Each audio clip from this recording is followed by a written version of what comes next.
વાંસદાના મહુવાસની શ્રી સત્યસાઈ લક્ષ્મી મોહન વિદ્યાલયમાં વિદ્યાર્થીઓનો વિદાય સમારોહ યોજાયો।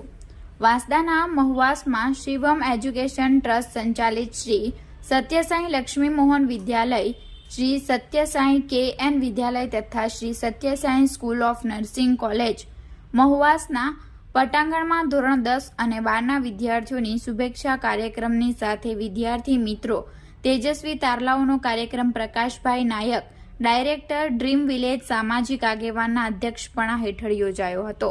આ પ્રસંગે ડાંગ જિલ્લા શ્રેષ્ઠ પ્રિન્સિપાલ એવોર્ડ વિજેતા જિગ્નેશભાઈ પટેલ પધારીને વિદ્યાર્થીઓને પ્રોત્સાહિત કર્યા હતા અને રાજાભાઈએ તમામ હોસ્ટેલની દીકરીઓને અને છોકરાઓને બેડશીટનું ડોનેશન આપ્યું હતું। આ કાર્યક્રમમાં જુદી જુદી થીમ આધારિત મંત્રમુગ્ધ કરનારી કૃતિઓને જોઈને વાલીઓ ખુશ થયા હતા। વિવિધ કાર્યક્રમોને રામાયણની કૃતિ રજૂ કરવામાં આવી હતી। એ ખૂબ જ આહલાદાયક હતી અને વાતાવરણ રામમય બની ગયું હતું। આ ઉપરાંત તેજસ્વી તારલાઓને સન્માનિત કરીને પ્રોત્સાહિત કરવામાં આવ્યા હતા।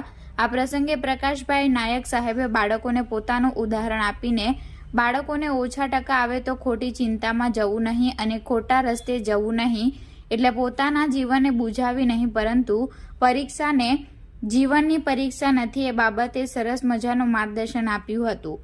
પ્રકાશભાઈ નાયકે બાળકોની આહલાદક કૃતિઓ જોઈને સમગ્ર કાર્યક્રમને 1,21,000નું દાન આપ્યું હતું। ગોહિલ સાહેબે બાળકોના વિકાસમાં પોતાનું યોગદાન આપનાર સંસ્થાના સંચાલક ડોક્ટર કમલેશ ઠાકોર અને આંબાબારીમાંથી નિવૃત્ત થયા હોય અને હવે સમગ્ર ધ્યાન આ સંસ્થાને આપશેનો વિશ્વાસ વ્યક્ત કર્યો હતો।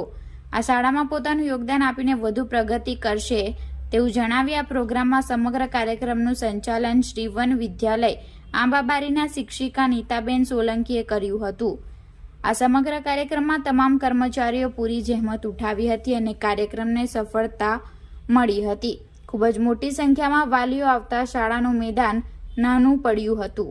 તેજસ્વી તારલાઓના કાર્યક્રમના સંદર્ભમાં સુરુચિ ભોજનની સાથે બાળકોને પ્રોત્સાહિત કર્યા હતા।